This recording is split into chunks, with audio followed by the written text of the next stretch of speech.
Call to order the City Council regular meeting for the City of Wyoming, Minnesota, August 5th, 2026.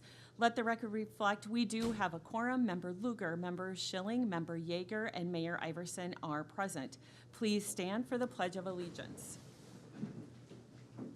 I pledge allegiance to the flag of the United States of America and to the republic for which it stands, one nation, under God, indivisible, with liberty and justice for all. Next on our agenda is open forum. Open forum is an opportunity for members of the public to address the City Council on items that are on or may not be on current agendas. Items requiring council action may be deferred to staff or boards and commissions for research and future council agendas if appropriate.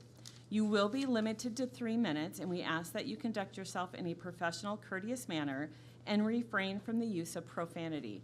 Failure to abide by this policy may result in the loss of your privilege to speak. I understand there are 3 people here to speak. Yep, come on up. Okay, so first one, I don't have the names, so it's okay. It's all right. Just come on up, Bruce. State your name, where you're from, address. Bruce Spangler, 5983 258th Street. I'm not looking for any answers or anything. I just wanted to bring up that in the past, and recently we've had 30 water systems in Minnesota reported compromises to recent cyber attacks, and I'd just like to know if there are steps that we can take to reevaluate and harden our systems. Just wanted to bring it up. Yeah, we could probably answer that right now. So, Mr. Linwood? I think so. I'll probably ask Mr. Reeves. This has been a topic that has been very seriously taken within the public works community and the city community, and I'll maybe let Mr. Reeves start with some of the work that he's been doing and some of the notices and different things they've been doing with our vendor. Yeah, so it's a great question, obviously very timely. Fortunately, we were not a part of the we were in a compromised system, and we are working closely with our IT partners with Metro INET, and then also with Total Control, who is our telemetry vendor that we utilize. And a portion of why we weren't affected is because we have the proper firewalls and two-factor authentication. I get this word goofed up. Two-factor authentication. You sound like the mayor now, so you're all good. So, but we've got all those securities in place, and then obviously following anything, watching our SCADA system all the time, our on-call operators checking that throughout the day, as well as our assistant superintendent. So staying abreast of this situation, and then also thankful that we weren't a part of it, but also leaning on our vendor to make sure that we continue to stay protected. So, yep. Yeah, and Great question. I can also answer as chair of the Joint Sewer Commission. Same thing. We weren't affected by it. We have a lot of security things in place, same as what this city has. So I made sure I got an update on that right away once we heard that coming through. So we're protected as I'm doing this. So thank you. Next person who wants to come up. We have 2 more. Okay. We know who you are, but you still got to stay. Dan Babbitt, Yeah. Glen Oak Drive. I have 3 things, but I probably only have time for 2. So I know we had the groundbreaking today on the new building, and so I was just wondering, not just with the first. My understanding, I could be totally wrong, is that there's going to be work here and the city administration staff, Yep. and the police comes later. So what is the total cost, and what is that going to affect our average homeowner property taxes every year? My first question. My second question, what type of bonds are we doing? Because it looks like if you do the CIP bonds, you're paying a lot less interest. I've heard that we're doing the lease revenue bonds. I don't know if that's true or not, I'm just hearing, and I was just wondering why we would do that. Okay. What's your third question? Do you have time for the third one? We'll just get it all in and answer them all at one time. That's one topic. Okay, that's one topic. The Okay. second topic then is, we did, the road work that got done over by my area. Yep. Goldfinch and Freeport and whatever. Looks great, but 259th and the Glen Oak Drive that I know is gonna get done next year. I just went just for fun today, and I went and looked, and there's 10, on just 259th, there's 10 huge potholes, 39 medium and 50 small on that short short stretch of Glen Oak, there's 7 large, 21 medium, and 25 small. And I know early on, those potholes got filled in. Do we do that more than once a year? I mean, I'm not the only person in my neighborhood on Glen Oak Drive that goes north, goes around on Galen and leaves, because that's it. Sometimes I think there's more filled potholes and open potholes than there is actual original road there. I understand this part's gonna get done next year, but how often do we fill potholes? Mr. Reeves? We just got our pothole patching machine back this afternoon. It was in for maintenance. And we will be out actually in that area tomorrow. That's already in the plans that have been prepared for the remainder of the week here. But we have been out patching throughout the city, all along through the season. So we don't just patch once and then leave, but, we do patch as often as needed. Okay, that's been, I run, and I run down that street all the time, and it's been, since the initial fill, it just got worse and worse and worse, and it hasn't been touched in a couple months at least. Yeah, I remember being out there initially at the beginning of the season, and then we've moved around based on severity, and then we work off of a list, and then obviously as complaints come in, we address those as well. And Mr. Babbitt, do your third, and then I'll have Mr. Linwood answer your first. So let's go to your third. The third one's gonna take a while. Okay, well then we'll have I'll come Mr. next meeting. Okay, you'll come next meeting? Yeah. Okay, good. All right, Mr. Linwood, do you want to address the Sure. first In question? regards to the project, so the first phase of this project is the council has approved, is $9.3 million for that. I can't give you an exact based on your household what the impact will be. The council is working through our preliminary budget right now. The initial budget that we gave to the council last work session was 8.6% based on our preliminary levy amount. That was including the bonds from that issuance. The second phase of that is what we have identified when we purchased that building, is that other half of the building, or about 2/3 of it would be for our police department. We have some estimated costs on that, and which is probably between $4 and $5 million for the police portion, but that would come in a later time, and that will obviously depend upon city council direction as we get closer to that. So there is an existing business owner and leaseholder within that, and the city council is honoring that lease per the request of that business owner. Originally, that is not the case anymore. I should track back on that, but that was the original request with the city council honored. So that would be down the line, and that would probably be within 2029 would be that second phase, because the current lease goes until 2028. In regards to the EDA, the bonds are not GO bonds, they are EDA lease bonds. That is the direction that the city council gave. Usually with the difference between an EDA lease bond versus a GO bond is about 5 to 20 basis points that you're looking at. So 0.05 to 0.2%. So if you go with, the handout I had here was, if you go a 15-year lease, it's gonna cost an extra $320,000, the 20 years is gonna cost almost $450,000. Because I don't know the handout you're looking at, so. Yeah, that was from a work session last year. That was the direction that the city council gave staff. Why would we do that? Well, Council? I can answer that. One of the reasons is we have put this off for 6-7 years. Costs keep going up. If we were to wait another year, it has to go on the ballot. It has to wait. Maybe it's 2 years from there. I forget the timing.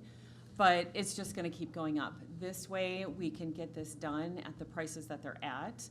And then on top of that, there is a chance to refinance those down the road. And you can correct me, Mr. Linwood, that it's down the road quite a bit. There is but a there's- redemption period, and based on that was last year, so the market has actually, is better. I just talked to our financial advisor today, and we actually have a better setting in the market right now, based on those numbers when they were pulled last year. So I didn't get a basis differentiation, but interest rates are better than those that were pulled last year at this time.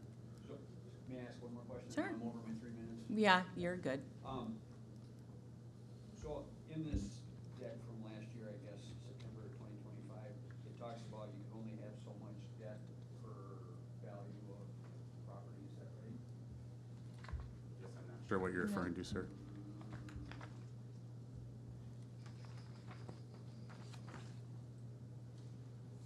Statutory max P and I? Yeah, we don't have any issue with their debt.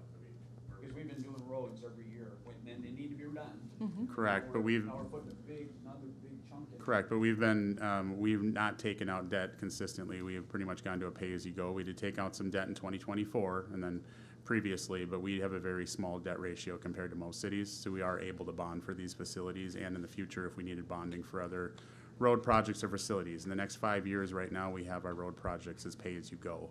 So we won't be taking out any debt for them. So then, I get the whole thing about the election, but boy, I don't know. If I was gonna pay another $450,000, I would rather have a vote on that. You Yeah. can spin that pretty good, and I don't understand. Yeah. I just, Noted. thank you. Yeah, you're welcome. And we have one more. My name is Neil Gatso, 5481 East Viking Boulevard. Actually, this is in regard to number 31 on the agenda about the, referred to as the History Walk signs. Yeah. A few years ago, I spent a couple of hours talking to a young lady who was putting together information. I don't know whether she was with the engineering firm or whether she was a consultant. And I gave her reams of information. And she told me, oh, certainly, we'll talk to you before, this becomes a final product. I'm a little disappointed that didn't happen, but I did find out about that it was on the agenda and had to take a magnifying glass to read it. There are things in the way it's written now on two of them, the transportation and the community part, that are, I read them as a historian, they're confusing or incorrect. I'll give you one example, and actually it's something that has shown up on the city's website for some time.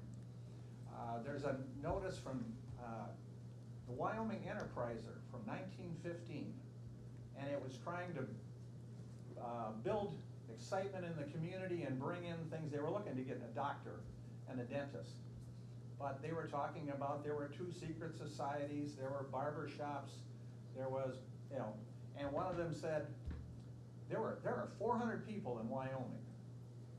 And I've seen that a number of times. I've never said anything about it before, but that's a lie. Okay. In a few years earlier, the census showed that there were 207. And the sign coming into Wyoming in 1950 showed a population of 225. Okay. There are a handful of things that I'd like to work with staff or Yeah, sure. whoever you choose to maybe rewrite a little bit or correct some things. Otherwise, I certainly want you to pass the resolution, but I'd like the opportunity to work with somebody on a few items in terms of, not the pictures or anything, but just the printing. Yeah. Mr. Linwood, do you think, was that through the EDA? No, it was through, probably University? Candace Amberg, I believe, is who reached out to you, Mr. Gatso, and I guess it was our staff's understanding that she had spoken with you and you had given her information and for the signage, so I guess we weren't aware that she was gonna reach back out to you. I don't know within the scope of the project if we have remaining funds on this as they usually our consultants charge us for that, but certainly we can, I guess if there are historical inaccuracies, we can take a look and make sure that they're corrected. Yeah, and why don't can we reach back out to Mr. Gatso in a couple weeks maybe, do you think, just to see typos or do a little Yeah, we research can, on we it can and then talk, just we figure can out? reach out to Ms. Amberg and Yeah. have a conversation with her about Just if to there's see. a couple Is- concerns. Is that okay, Mr. Gatso? Yeah, that's fine. I want everything to go forward. I don't want it to cost more. Yeah, But there's some wording and a few yeah, facts that need to be adjusted, I think. sure. Well, we always appreciate you being the historian of the city, so, Well, and along with being I previous wanted mayor, to make so, sure that it went out, yeah, and somebody came back later and said, what are you talking about? Yeah. Didn't you have anything to do with this? So, anyway. well, yeah, we'll reach out, we'll make sure we all reach right, out and get that corrected. That's fine. Just let me Yeah. know and I'd be happy to sit down. I've made my notes and stuff like Yeah. that, but I would need to explain it. Okay, perfect. thank Thank you, appreciate Thank that. you. Is there anyone else who'd like to come up and speak? Seeing none, we'll move on to number 1, approval of minutes. Consider approving the minutes of the work session of the Wyoming, Minnesota City Council for July 21st, 2026. If there are no questions or changes, do we have a motion to approve? So moved. We have a motion to approve by member Luger. Do we have a second? Second. Second by member Schilling. All in favor? Aye. Opposed? So approved. Number 2, consider approving the minutes of the regular meeting of the Wyoming, Minnesota City Council for July 21st, 2026. If there are no questions or changes, do we have a motion to approve? So moved. We have a motion to approve by member Schilling. Do we have a second? Second. Second by member Luger. All in favor? Aye. Opposed? So approved. Schedule a public hearing, number 3, to consider Resolution 260885, a resolution authorizing the submission of a Minnesota Investment Fund application for the Rosenbauer America Expansion Project. Mr. Linwood, are you taking us? I will, this one? yes. This will really cover both of the resolutions. That it was necessary within this process that the city call for the public hearing regarding the MIF. As part of the process for this, we also have a resolution for a job creation fund, but that is held at a state level for that public hearing. But just to give a little bit of background here, exciting to announce that Rosenbauer America has announced a plan for a significant expansion.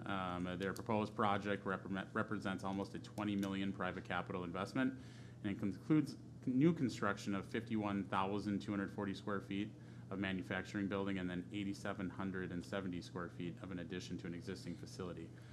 It'll increase their manufacturing capacity, improve operational efficiencies, and support the company's continued growth in Wyoming. The project is expected to create 57 new jobs. Approximately will bring them, they're currently at about 650 jobs, will bring them to 707 jobs. To support that project, as I discussed, Rosenbauer has applied for financial assistance through 2 programs in Minnesota that's administered by the Minnesota Department of Employment and Economic Development. The MIF, Minnesota Investment Fund, that is the public hearing that we'll be holding tonight, and then the Job Creation Fund, which is the JCF. Both programs are designed to encourage private investment, business expansion, and job creation. We do have a MIF resolution tonight for authorizing the city to submit an application for a $200,000 Minnesota Investment Fund grant, and we serve as the legal sponsor for the project, and then we execute all the necessary grant documents should that application be approved by deed, which as of right now, we have had all the indications that it will be. The MIF program is administered through the city, but just to be clear, the funding is provided by the state of Minnesota and is contingent upon Rosenbauer meeting the required investment and job creation. So it essentially is a pass-through. There's no financial responsibility on this MIF grant to the city of Wyoming. The other resolution attached is for the Job Creation Fund that provides findings of fact that is required by deed in support to Rosenbauer's application for $800,000 in Job Creation Fund assistance. The resolution documents the city, and that's the city's determination that the project is in the public interest, supports the city's economic development strategies and objectives, and satisfies the statutory findings of that. Approval of these resolutions does not commit the city, once again, to any financial resources, but it just authorizes the participation within both of these programs. Staff is recommending that the council approves resolution 260885 and 260886. We will need to hold a public hearing for the first resolution for the Minnesota Investment Fund. Okay, and and not the second, or do they have to be separated? We just the one, just the Just the one. first, and then I can stand for any questions by council, and then we can open a public hearing. Okay, so we need a motion to go into a public hearing, please. So moved. We have a motion by member Schilling. Do we have a second? Second. We have a second from member Luger. We are in open hearing starting at 7:19. Is there anybody who would like to come up and speak in regards to resolution 260885? Seeing none, we will need a motion to come out of the public hearing. So moved. We have a motion by member Luger to come out. Do we have a second? Second. Second from member Schilling. All in favor? Aye. We are back into regular council hearing. Questions from council. We'll start with member Luger. Any questions regarding resolution 260885? I have no questions. I think this is just a fantastic way for the city to partner with, a major business in the area, creating jobs and contributing to the city. So I love this. Okay, member Schilling. No questions either. Very excited for it. It's a good thing, and it's a partnership that benefits them and costs us nothing other than additional employees here and growth on a business that's very vested here. So, Member Yeager. No questions. Glad to see this happening. I have no questions either. I just know that Rosenbauer has been a great partnership within the city of Wyoming, and just the fact that they're coming up to over 700 jobs is pretty amazing. So I'll move the motion to approve Resolution 260885, a resolution authorizing the submission of the Minnesota Investment Fund application for the Rosenbauer America Expansion Project. Do I have a second? Second. Second by Member Schilling. All in favor? Aye. Opposed? So approved.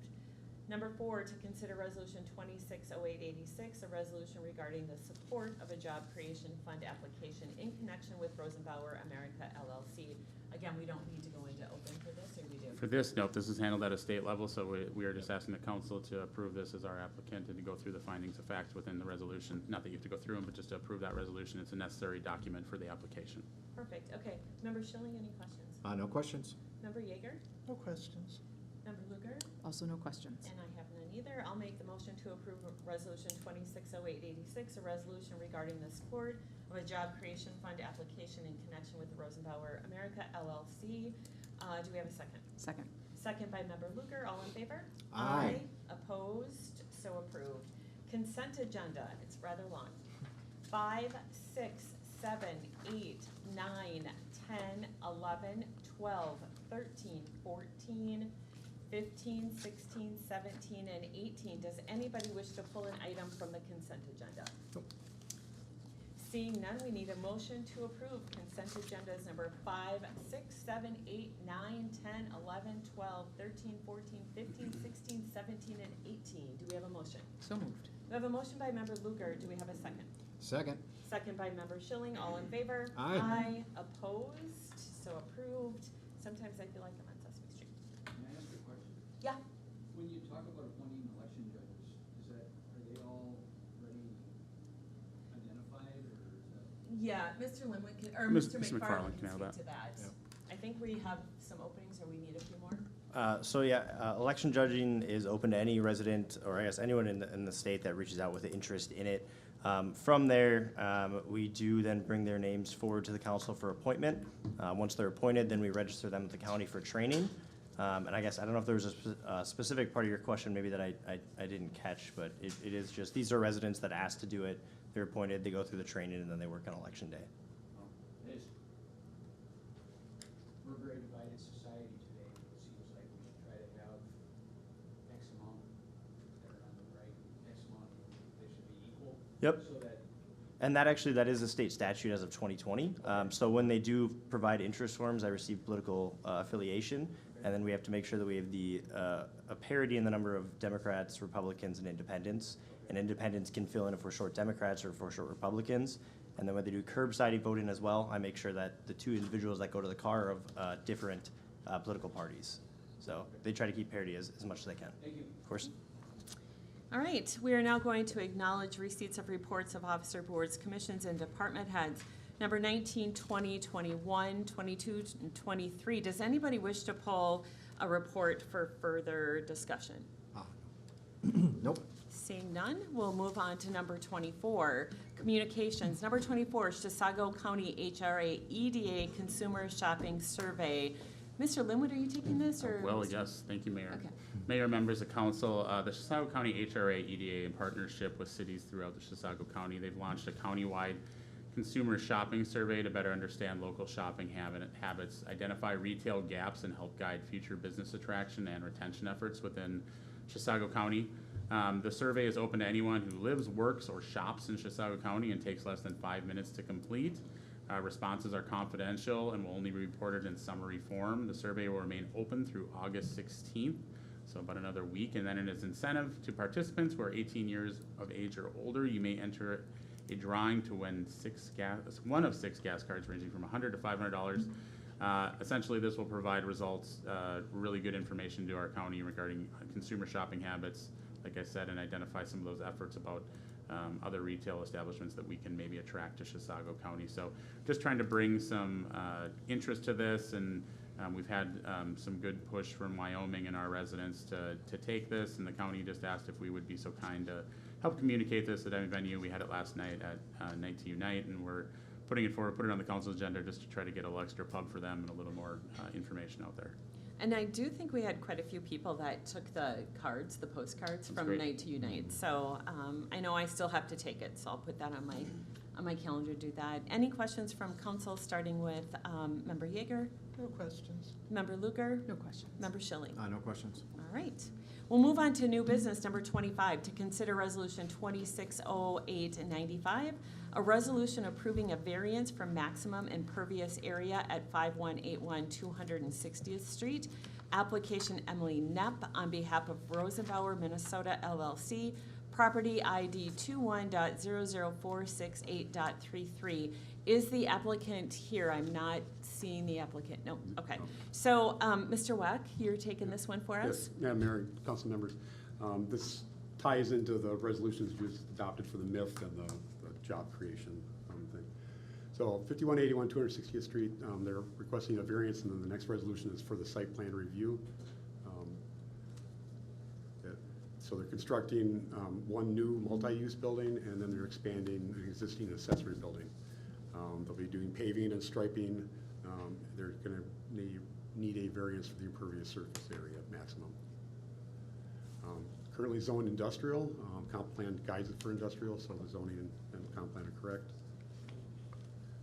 So the site plan, they're constructing a 51,240 square foot multi-use building, and then expanding that other building by 14,600 square feet. They have 216 parking spaces proposed. There's 205 on the maximum shift, including the new building. So we're okay with the parking. They're not creating any new public roads or access points. There will be increased traffic on site, but we're not anticipating any traffic problems. There are lights at the other end of Fallbrook and up at 257th. The proposed building and the addition meet the architectural standards, and the municipal sewer and water are already available on site.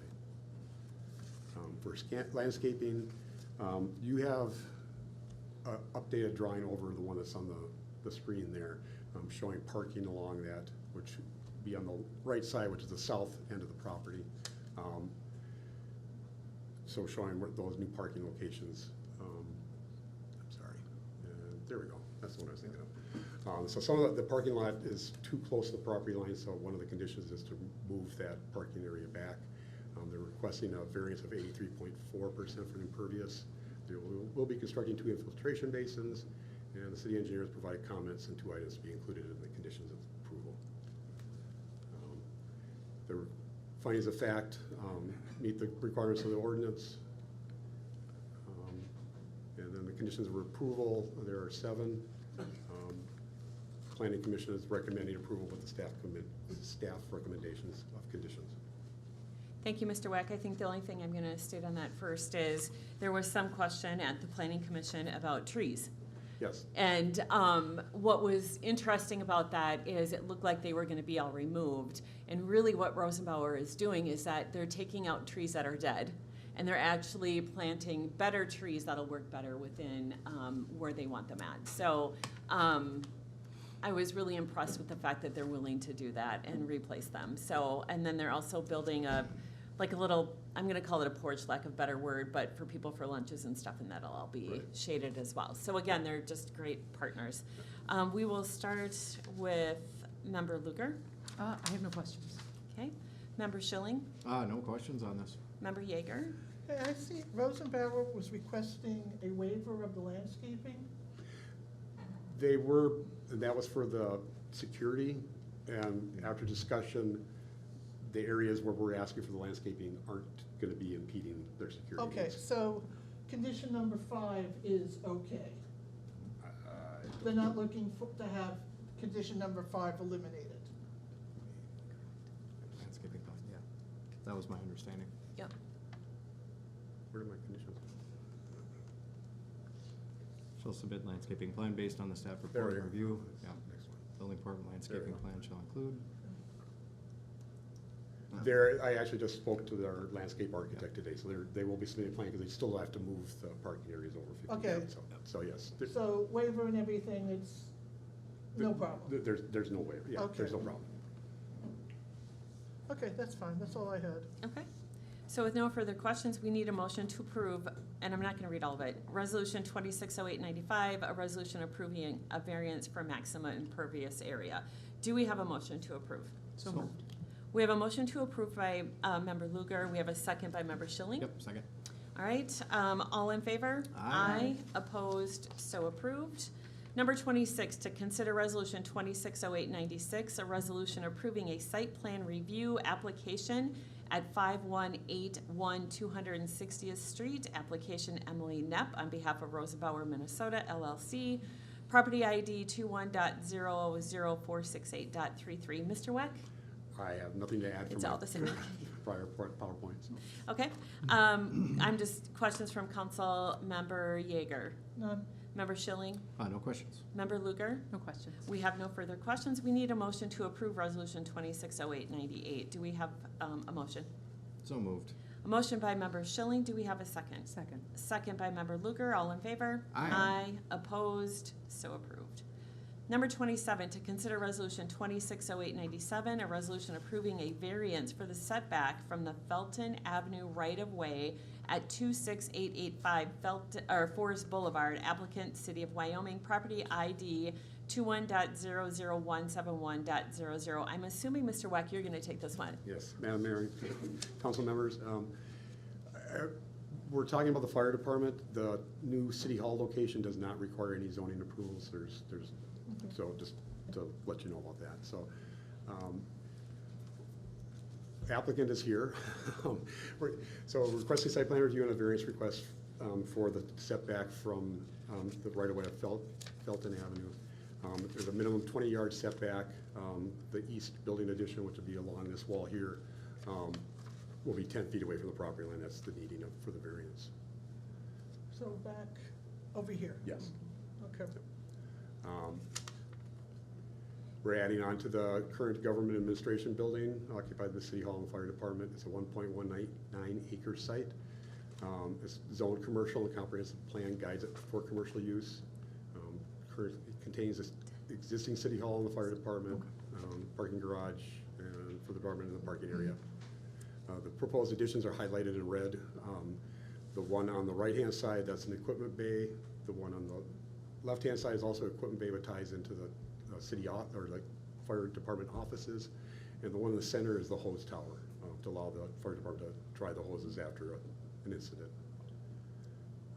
So the hose tower is out that way? Yes, no, So that's this way. that way. Where the main four doors are. It's meeting everything's meeting all setbacks except for the one for Felton Avenue, which is a variance request. We kind of covered most of this. The additional space will provide storage and operational support for the fire department. Parking area is proposed near the south property line with a 3-foot setback from the property where 15 feet is required. Adjacent property is also city-owned. So we're not looking for a setback variance there. We could combine the two lots and take care of that one. So we're just not asking for a variance on that. Parking, there's 24 existing parking stalls, 6 proposed, for a total of 30. The building would require 52 parking stalls. However, the building would include significant apparatus storage and garage space, reducing the parking demand. The fire department is currently allowed 30 firefighters. So the parking would facilitate training in a large incident. We share parking with the library, and the lot across Forest Boulevard, so where the park is, can be overflow parking if needed. We're increasing the impervious surface area by 0.15 acres. We're adding stormwater. There's no watershed district or floodplain permits required. City sewer and water is available. We'll be removing some of the trees, and they'll be replaced with 9 trees and 12 shrubs. Landscaping is concentrated around the eastern addition and other available site areas.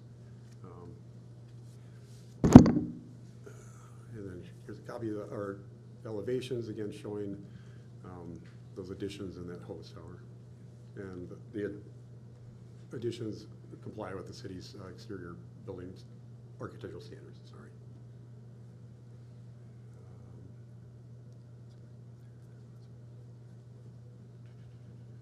So again, the 10-foot setback from Felton, we can't, there's a 135-foot setback from the county road, which, so if we were to go the other way, we still need a variance for that.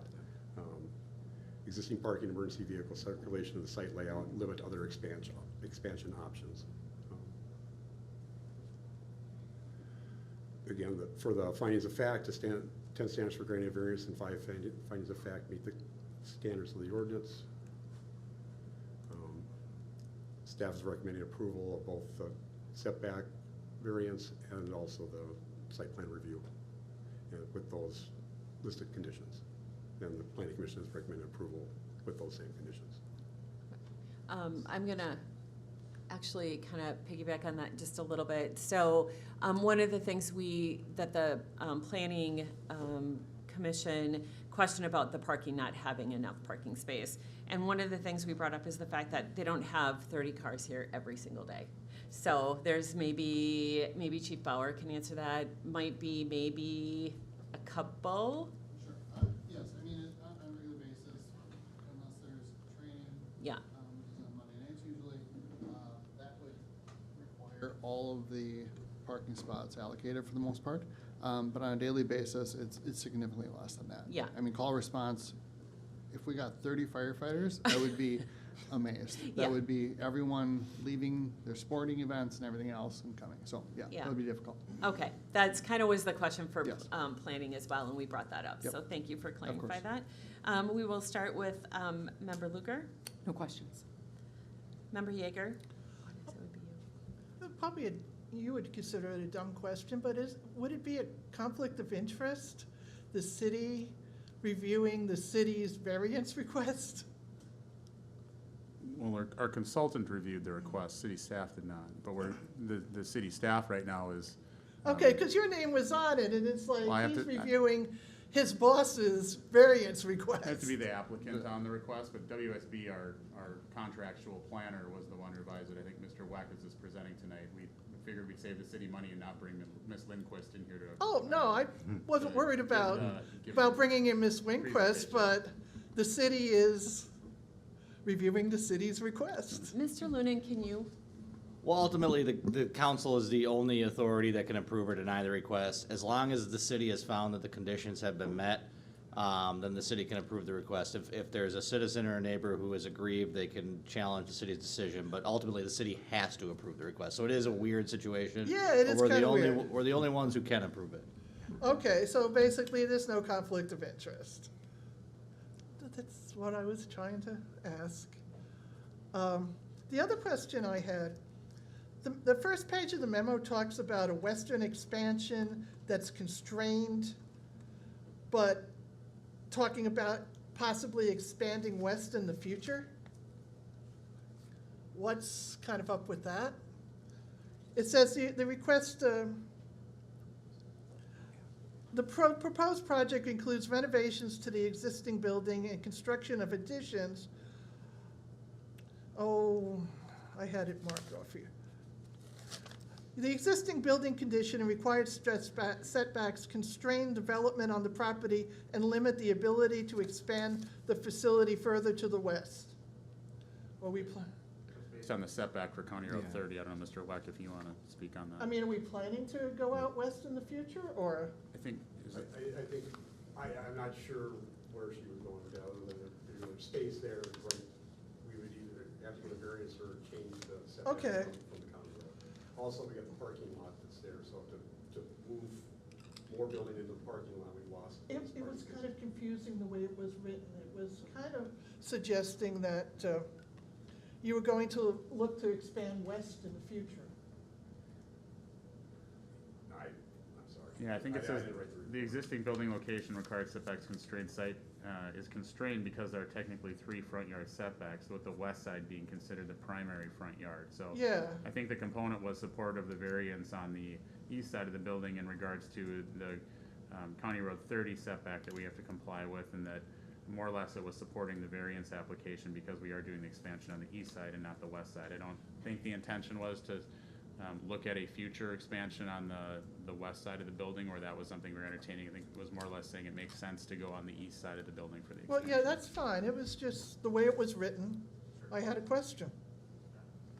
Is there anything else? No, that's it. Okay, Member Schilling. No questions, actually. Okay, then we need a motion to approve Resolution 260897, a resolution approving a variance for the setback from the Felton Avenue right-of-way at 26885 Forest Boulevard. Do we have a motion? So moved. We have a motion by Member Schilling, a second by Member Luger. All in favor? Aye. Opposed, so approved. Number 28, to consider Resolution 260898, a resolution approving a site plan review application at 26885 Forest Boulevard, application City of Wyoming, property ID 21.00171.00. Mr. Weck? All right. So any other questions? No. Okay. So we need a motion to approve, please. So moved. We have a motion to approve by Member Luger. Do we have a second? Second. We have a second by Member Schilling. All in favor? Aye. Opposed, so approved.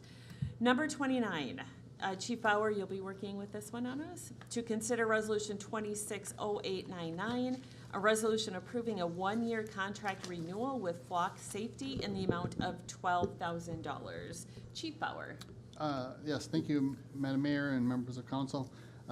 Before you tonight, I'm presenting a one-year renewal for the current contract that we have for our ALPR system.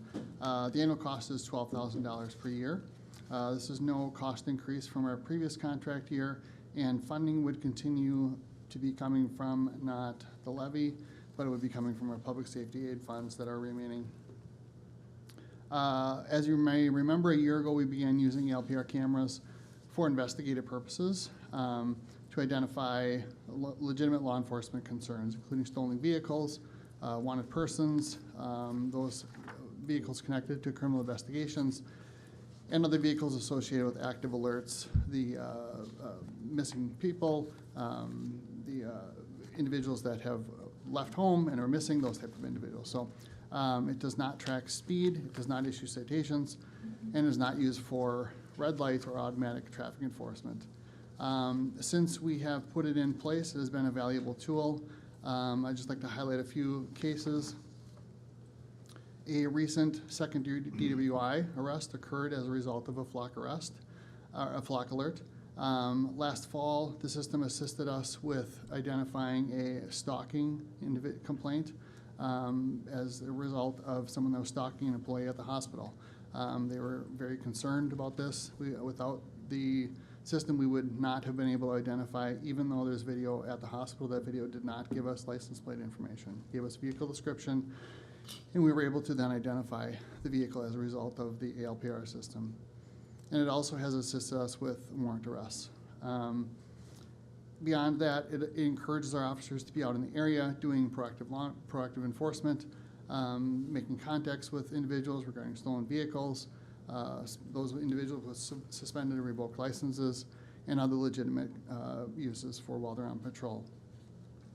I'm just going to rock through a whole bunch of things here, okay? So please ask questions at the end when you're given the opportunity.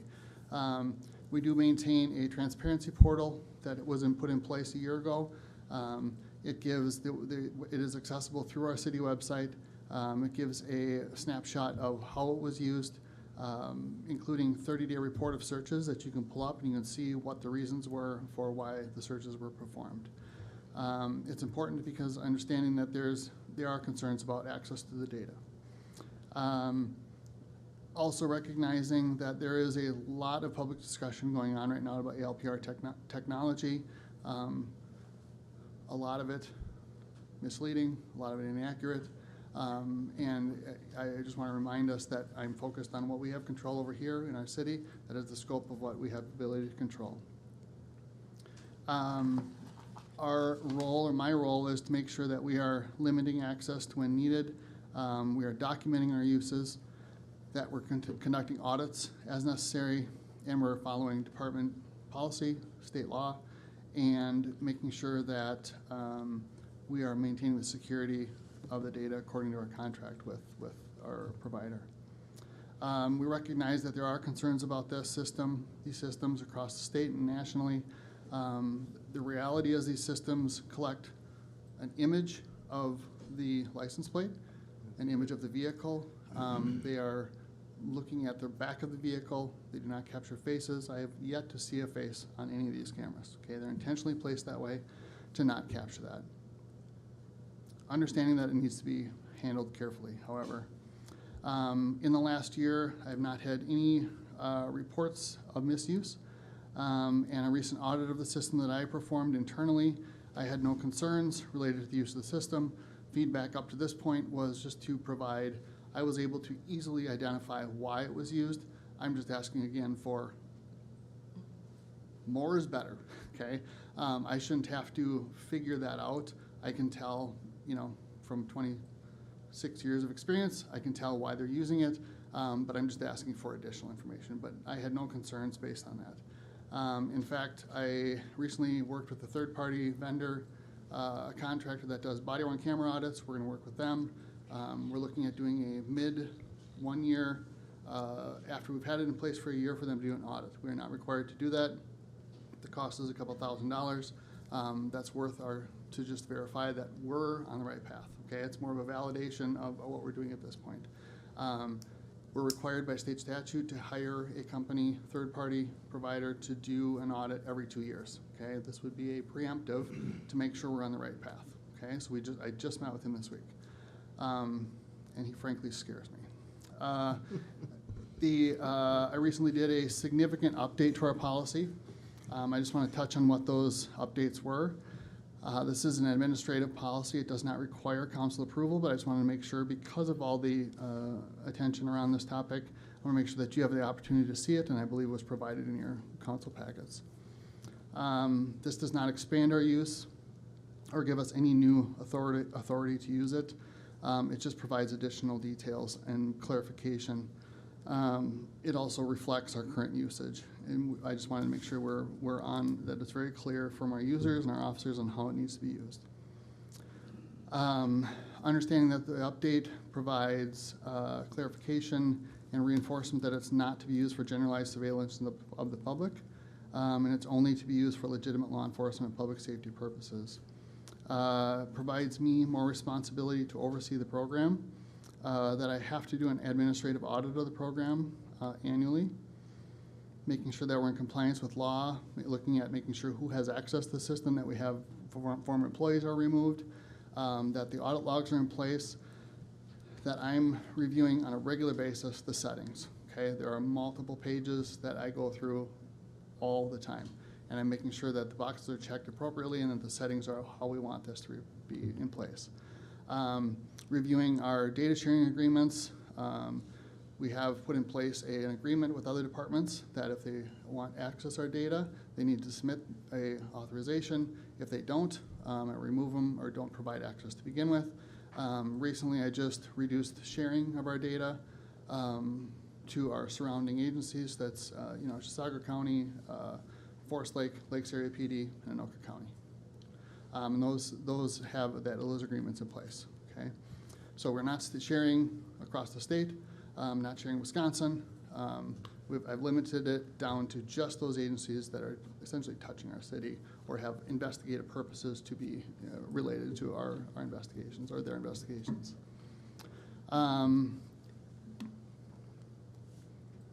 Covered that.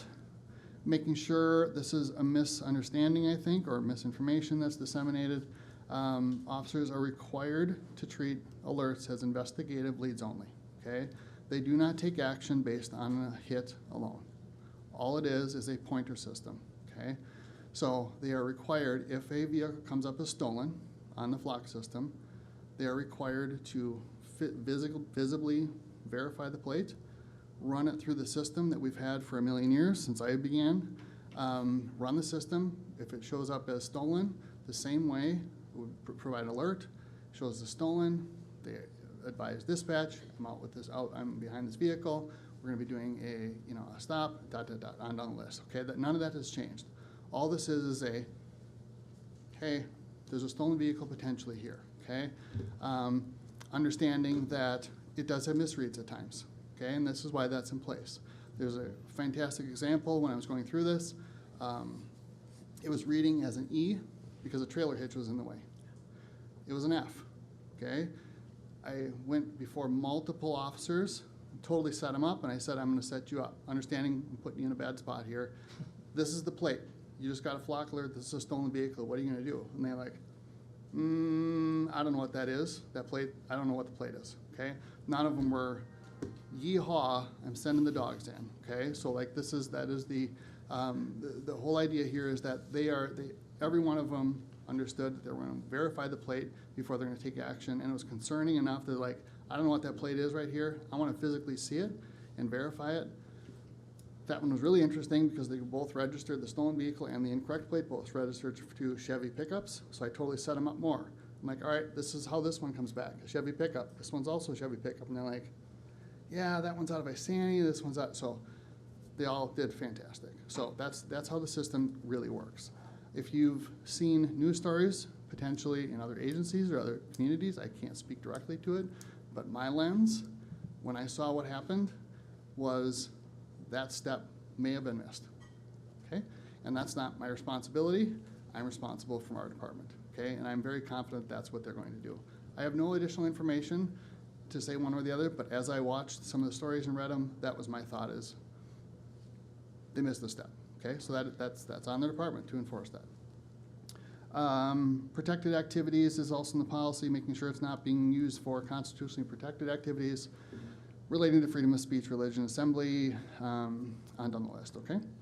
Addresses emerging technology that, any AI, and this isn't, we don't even have this in place, but I'm just preventatively saying that if there is AI in place down the road, that would, or any of our technology that would assist investigations, but it does not replace our judgment, the Constitution, any of those other things, okay? So it's just a preventative measure.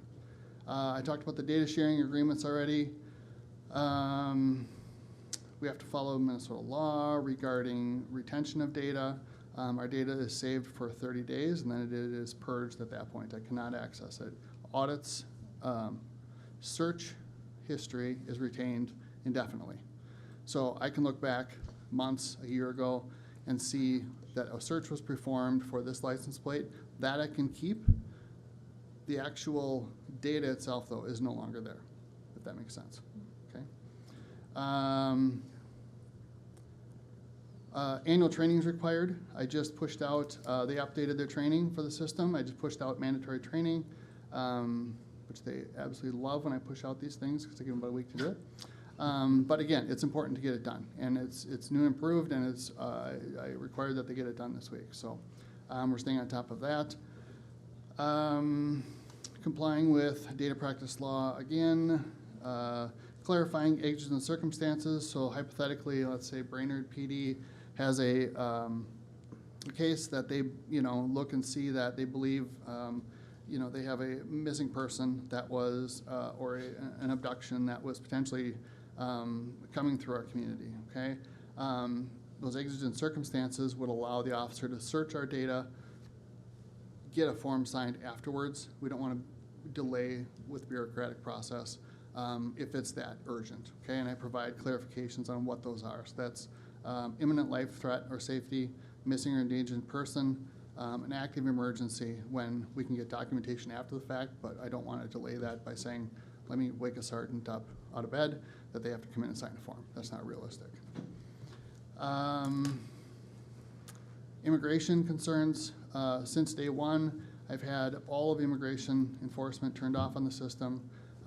In the issues that you may have seen in the media where certain sheriff's offices were searching on behalf of, we were not listed in that. We did not have any misuse of our system, and there's no indication that it was used for immigration enforcement. Let's see.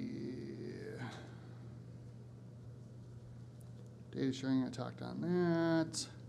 You may have noticed, there are other communities that have recently paused, trash bagged, covered up their systems. Again, this is based on their community needs, what they're defining as what they believe is relevant, and it's our scope to decide whether or not this is relevant for our community.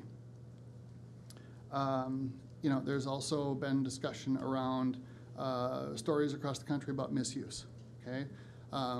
That has happened, no denying that, and the fact that there's media attention and departments are handling it, that they're being disciplined, terminated, on the list, that tells me that the system that is in place, and this is no different than rewind 15 years ago when the DVS system was being accessed, and there's $2,500 per search was provided for people that were searched. Whether it's media personalities, sports personalities, they that there was misuse, it was addressed, and everyone is very clear that you are not looking up X's, local talent on the list. I mean, that is made abundantly clear. Everyone in our department recognized that this is a privilege that we're provided, and we want to make sure we are able to maintain. And if there's a reason why our contract needs to be terminated, it's not because of our actions.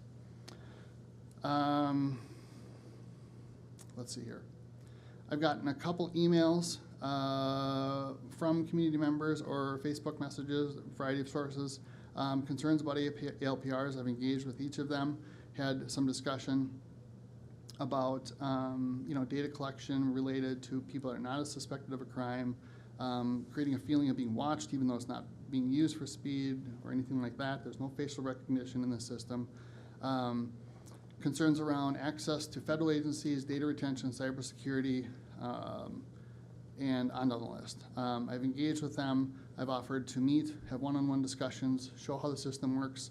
I was really optimistic that I might be able to at least, we may not agree that the system, what the purpose of it is, or that they may not feel comfortable with it, but at least there'd be some understanding on how the system functions in reality. I was willing to do that.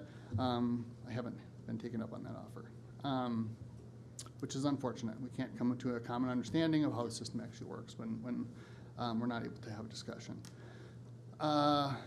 You were provided a ton of information. I'm open for questions. All right. I'm recommending we sign the contract when we get it. There's some discussion still about possible insurance policies, as Mayor, you mentioned earlier this evening, about damage. We do have these insured through our insurance company. So if they are damaged or stolen, we do have coverage on them. They are just recently offering insurance through the company as well. That I don't even have the information yet. I just heard that came out today. So I'm open for any questions. Okay. My first question is that $2,000 for the audit, just coming out of the fund that you have for the flock, or where is that coming out of? We have impound fees. I've got citation fees. There's all kinds of ways that I can pay for that outside of the levy. Okay. Because it's not a budgeted item. Right. This was something that we just literally this week. I'm like, yep, let's do it. Yeah. I'm going to just say I always appreciate how thorough and methodical you are on anything that you present to us or come up with policies. And I've heard from a lot of my mayor friends throughout the state of Minnesota, and there are bad actors. And I do really believe that you've taken the time to really cover that based on the conversations I've had with other mayors in other cities. So really appreciate that. So we're going to start with Member Yeager. Okay. I'm glad that the price hasn't gone up. But back last June, according to the minutes of June 17, 2025, we had to approve the contract immediately because to get the locked-in discount pricing, which was going to expire June 30th, 2025, and we had a special meeting so we could do that. Subsequently, I read the paper, and every other city is still being offered the same $3,000 a camera.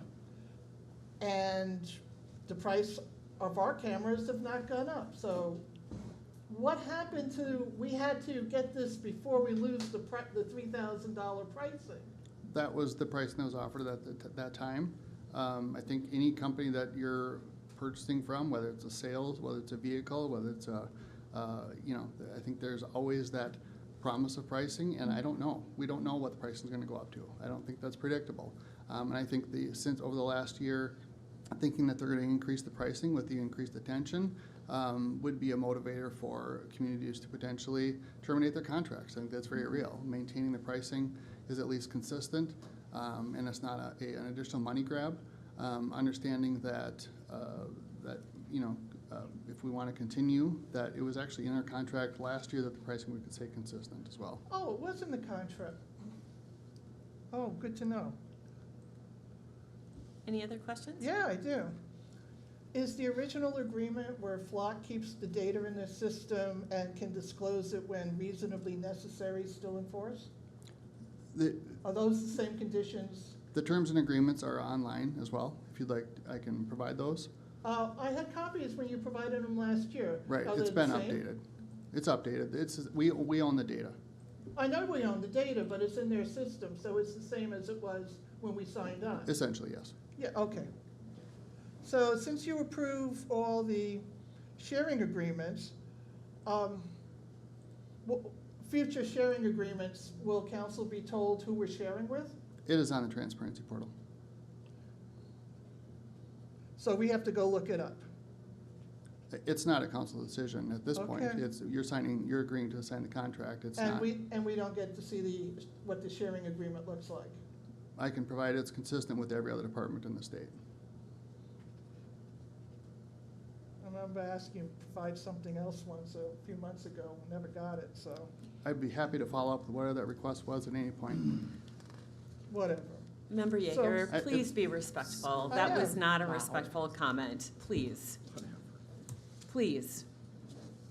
Do you have further questions? Yes, I do, actually, Okay, but I do please- have some observations. Okay, please be respectful in your questioning.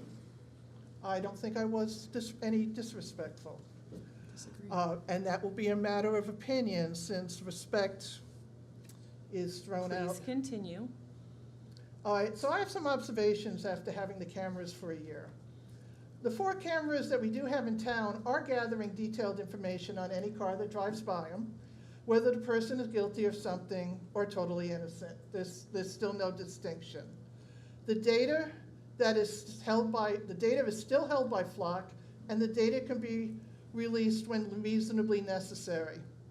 And also, as you pointed out, accidents, mishaps, misuse, whatever, does occur.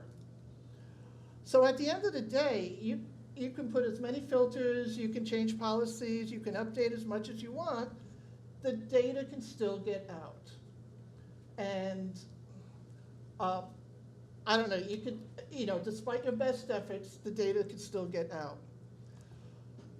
According to the last quarterly report I received, most of the vehicles flagged were those with revoked or suspended license or variations thereof.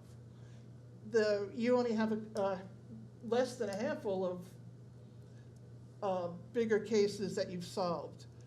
According to your memo, what you call 61 successes among 4 cameras, and 2 cameras produce minimal successes, less than 10. And then you had 2 investigative leads taken as a whole. I don't know if that appears to produce a lot of values given the price of the cameras.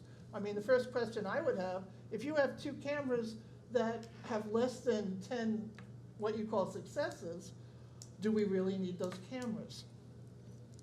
I also noticed that there's room to expand the surveillance through the use of AI and other technology that's available through the ALPR system.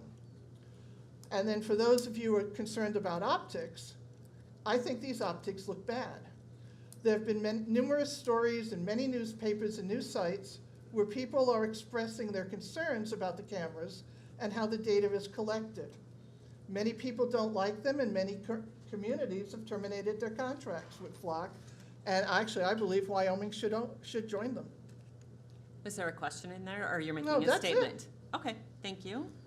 Member Schilling. I have a couple of questions. Do we currently have police vehicles in our fleet that have ALPs, or readers on them now, on the top of the vehicles? We do Okay. not. Now, for those of you that don't know, there's a lot of departments, they've already had these for years. I know this for a fact because I happened to be driving north on 61 and I had a cop on my butt and had no idea why. Bought a car, they didn't transfer the plate. The dealer didn't do it. So the officer was very nice. He said, hey, this is why, no problem. Go do this and take care of it.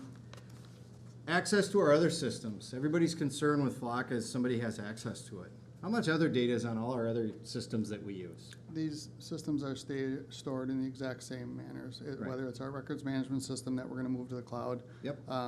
Every system is stored. I mean, there's a very limited, limited number of places that you can store Yeah. criminal justice data, okay? And that whether it's our records management, which is extremely invasive data, would be very concerning if that got out. That's stored in the same locations. Right. And that is how criminal justice and the FBI and BCA, I'm just working through an audit right now that is significant, and I do need to provide, if I'm storing data elsewhere, we need to provide, whether it's a roll call sharing platform, or whether it's even an agreement with the Chisago County, because they store some of our data. I need to have agreements in place, and those things need to be making sure that they're vetted appropriately. Yeah. So my point with this is our current systems have far more information, can be accessed no different than any other system. So that's the other reason I don't have concern with this system. We do completely control this. More and more communities are turning off all access and only granting who they have contracts with.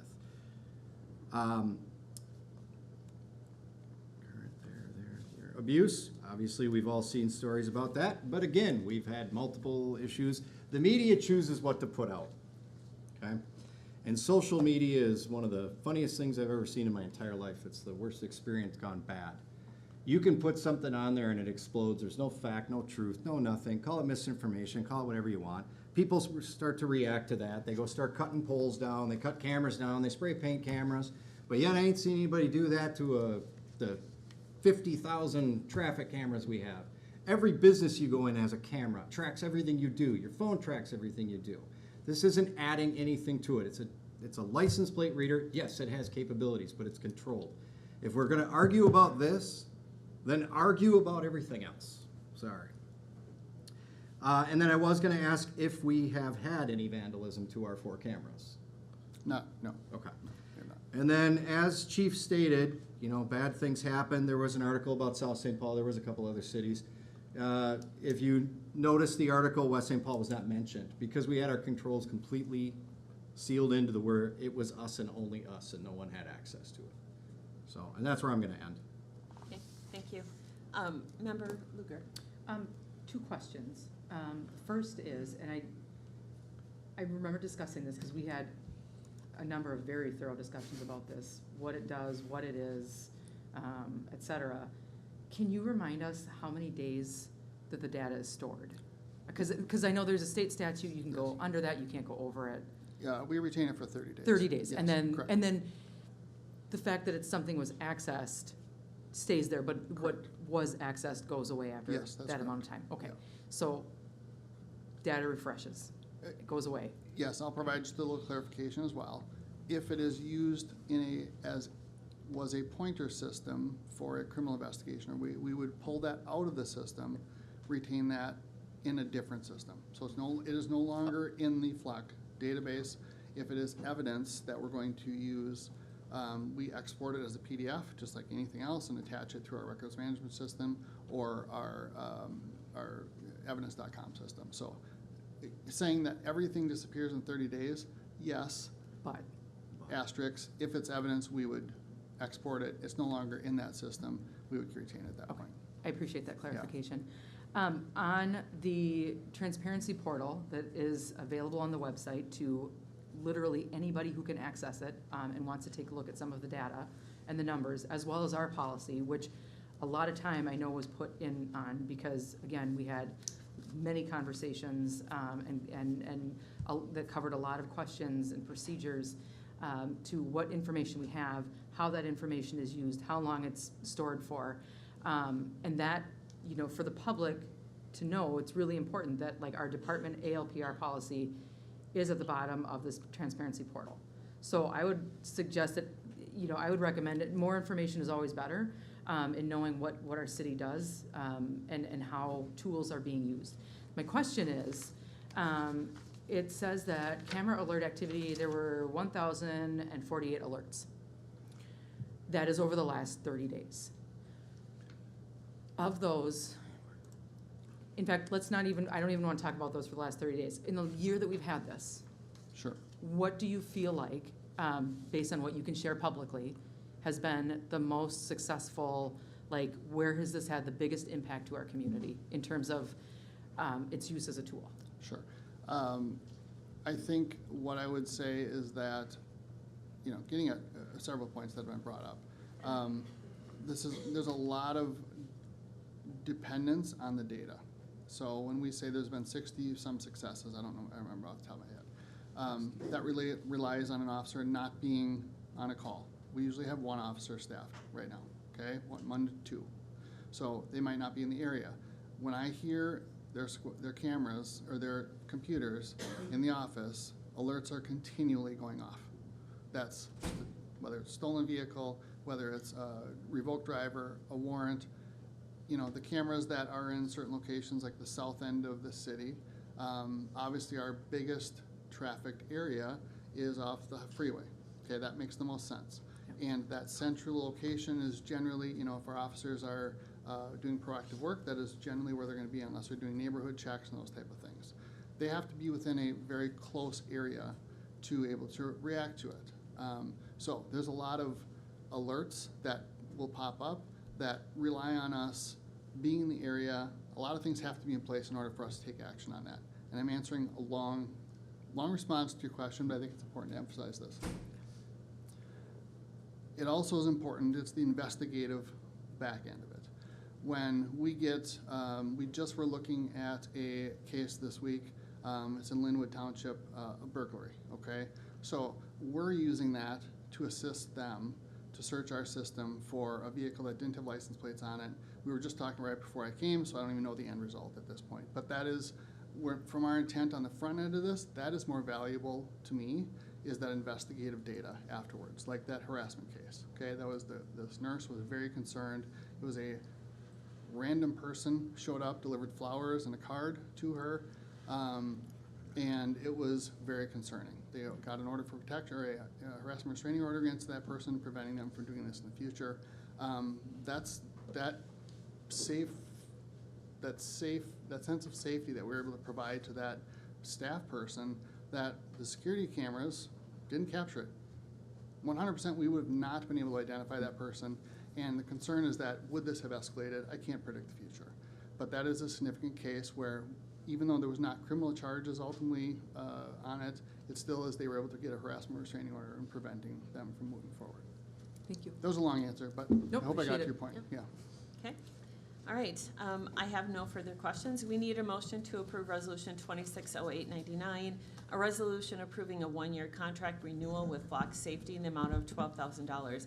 I'll make that first. Do we have a second? Second. Second by Member Schilling. All in favor? Aye. Opposed? Nay. So approved. To consider Resolution 2608-100, a resolution ordering preparation of a feasibility report for public improvement to all our portions of roadway identified as the 2027 street project improvement. Mr. Erickson, I think it's your turn. Thank you, Madam Mayor and members of council. I'll provide just a little bit of background in advance of the detailed request. Public Works and engineering staff, as you know, work pretty closely with regards to evaluating and understanding our infrastructure. We do road tours. You also, as a council, participate in an annual road tour as well. You might recall in 2024, we have a road rating that's completed, an AI road rating that maps all the cracks and distresses in the roadway infrastructure. We do that every 3 years, so that'll come up in 27 again. So we utilize a lot of different information to prioritize those improvements that we think are necessary. And it's not always a worst first case scenario. We've discussed some strategies for saving the city some funds with regards to more proactive approach rather than taking the worst first, when we know doing the worst first isn't going to change the type of improvement, but we can also potentially save funds by addressing roadways and proactively addressing them in a manner that's less costly. And so in this case here, you're likely aware, we had a recent work session where staff had presented a draft capital improvements plan for 2027 to 2031.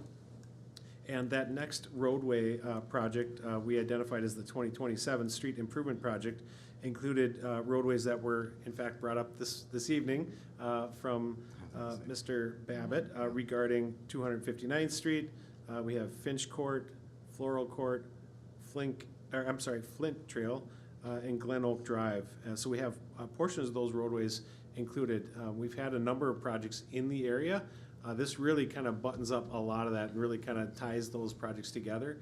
And so we're pleased with the plan. The project is anticipated to be in that $1.7 to $1.9 million range. We have worked closely with our financial partner there, and they have developed a financial model. We've plugged in that 5-year capital improvements plan and kind of worked on the size of the projects to make sure that we're working within the resources that we do have. And so staff is comfortable recommending moving forward with the authorization to prepare that feasibility study. If you're inclined to do that, we'll certainly start that public engagement process and preliminary investigation, but we want to make sure we get their input in advance of finalizing that feasibility study. So there'll be a number of opportunities for those property owners to participate in that. Okay, Mr. Erickson, my only question is this will be a complete reconstruct, correct? Yeah, there's Most of it? Yeah, I think there's certainly a lot of it that will include the full replacement of the pavement rather than a mill and over like we had before. There are some areas that we will look at and evaluate. We'll do some cores to understand what the pavement structure is, what the distresses are, and there might be an opportunity to look at a potential mill and overlay for a segment or two. But for the most part, we know that this is a little bit more of a intense project than what we had with just a simple mill and overlay. But it will consist of replacing curb and gutter in larger segments, but also areas that will keep the curb and gutter as well, that it's in good condition.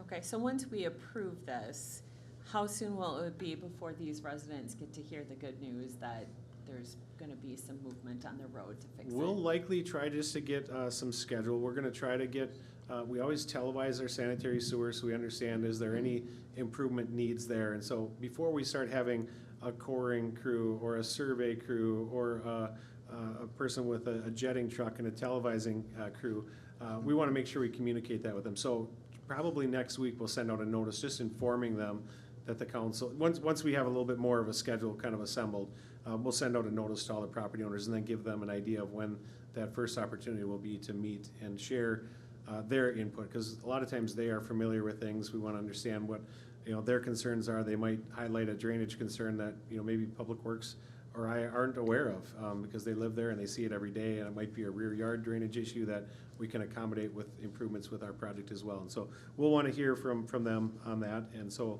that'll be relatively soon. We'll get that process moving soon. They'll be very happy. The roadways Many- are in poor condition, and I know Yeah. Public Works wants this improved more than anybody. I know that they get a lot of complaints. Yeah. We'll work, we learn things with every project, how we can do things better as well, and so we're getting to a point, like this project I think went really well. I know we had good success. They're completed in advance of the deadline. They're substantially complete. They're not complete, but they have some minor punch list items and things like that remaining. Perfect. Just speaking real quickly of the project this year, thank you there were some concerns from certain people. You went out there, discussed it with them, and I understand they were very happy with the conversation. So I appreciate that. I know that that's what you do. Okay, so questions from council. We're gonna start with Member Schilling. No questions, and I will second the conversations if people really want this done, because my wife and I walked this road, several people, and they keep asking, and I said, right now, it's tentative for 2027, so I'm in approve of, obviously, the feasibility study. So And moving Mr. forward. Babbitt runs it, so. Yeah. I was gonna say, you run it, and I know exactly where you're talking about Yeah. that transition, and Yeah. you are right, it is not good, Right. so. There's Yeah. a guy in It's good. Yeah. Yeah. on, right, Flint, I think it's Flint that goes into 259. Yep. Yeah, Before it got fixed, he had 4 huge potholes in Yeah. his driveway. I don't know how he got his cars in and out without wrecking them. yeah. It's because Mr. Reeves was doing a good job in trying to get those fixed, right? Try. Yeah, Good. that's the crew. There we go. All right. So Member Yeager. All right. Your memo Questions? says this is a full-depth reclamation, like when the truck comes, eats it up, digests it, spits it back out? Yeah, it might, in this case, we call it that, and sometimes they reclaim it and mix it with the underlying aggregate. In this case, in a lot of the project area, it's an urban section with curb and gutter, so we can't just simply leave that material in place and build it. So a lot of times when they reclaim it, it goes right into a dump truck and hauled away. And so those are things, but it would, I think a large portion of the project will be a full depth pavement replacement, but there are some segments that might warrant a mill and overlay, and so we'll evaluate those. And then there's also a rural section along Flint. Okay, Mayor mentioned reconstruction. All my years up here, I've noticed reconstruction was a more extensive fix than a reclamation. So which is this? The terminology is somewhat interchangeable, and so whether it's reconstruction, I mean, I think we don't know the exact extents of the project, and so that's part of that feasibility study. We'll do some exploration, we'll understand what drainage concerns are. If road has to change elevation, then all the curb comes out, and it is a reconstruction. So we do have some investigation to do. We need to understand what the pavement thicknesses are and things of that nature. So, yeah, there definitely is a range of opportunities here to fix this, and we just don't know exactly what I mean, I think we anticipate with our development of our capital improvements plan that we think it is more in line of what we call like a reclamation project, but we will find out more as we develop the feasibility study. So when talking to the residents, we should tell them it's a reclamation project rather than a reconstruction project. I think I would maybe just ask them to participate in engagement in the public process.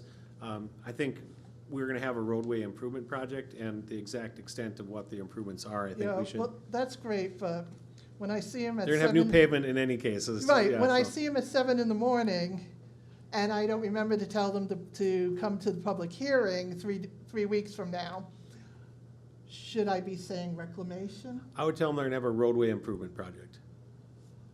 Okay. Yeah. It likely is a reclamation type improvement, but I think just to be safe, I think it'd be best just to say they're gonna have a roadway improvement project. Okay, maybe we need that in the memos, what we're doing. Okay, thanks. Yep. Okay.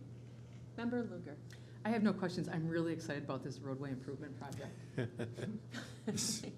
All right. We need a motion to approve Resolution 2608-100, a resolution ordering preparations of a feasibility report. Do we have a motion? So moved. We have a motion by Member Luger. Do we have a second? Second. Second by Member Schilling. All in favor? Aye. Opposed? So approved. We're down to the last one. Okay? Number 31.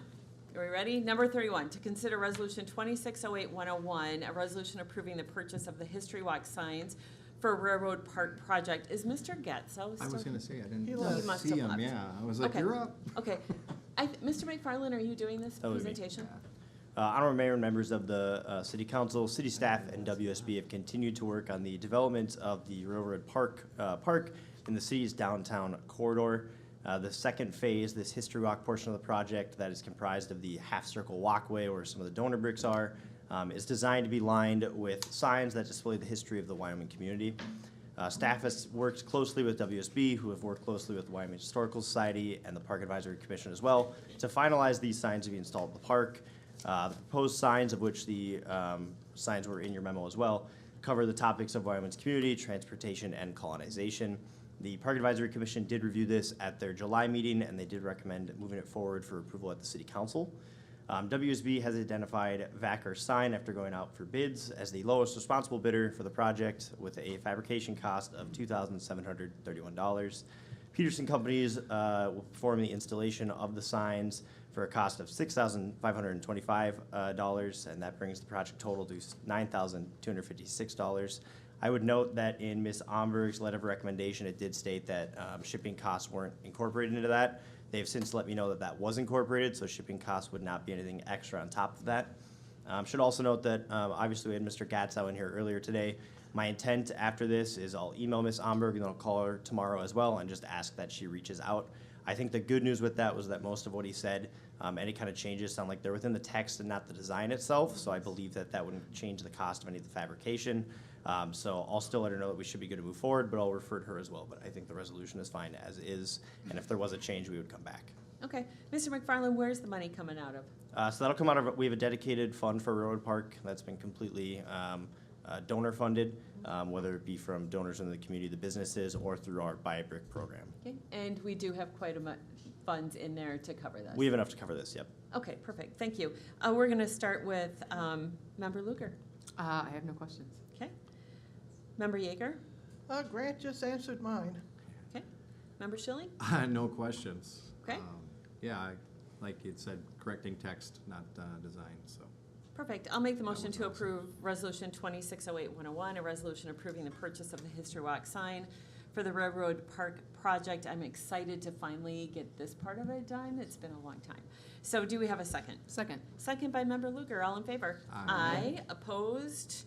So approved. We're going to go quickly with council reports, starting with Member Luger. I attended the groundbreaking ceremony earlier tonight. Thank you for coming. Okay. And Member Schilling? Also attended the groundbreaking ceremony prior to this meeting, and thank you for those coming, and have a good night. Okay. Member Yeager? Oh, I attended the groundbreaking ceremony and then went to what was used to be National Night Out, where the Friends scooped like about 360 ice cream cones. Okay. I attended the Night to Unite. I asked a question with Chief Bauer on our Facebook message, and nobody commented, so I'm wondering if maybe you can give the answer. Why did we go from National Night Out to Night to Unite? It's a regulated Trademarked? name. We have to pay to use it. I don't think that's a good use of our money, so we went to Night to Unite. Okay, perfect. Thank you. I attended planning as well. The groundbreaking ceremony, I just am excited to say 6 or 7 years in the making.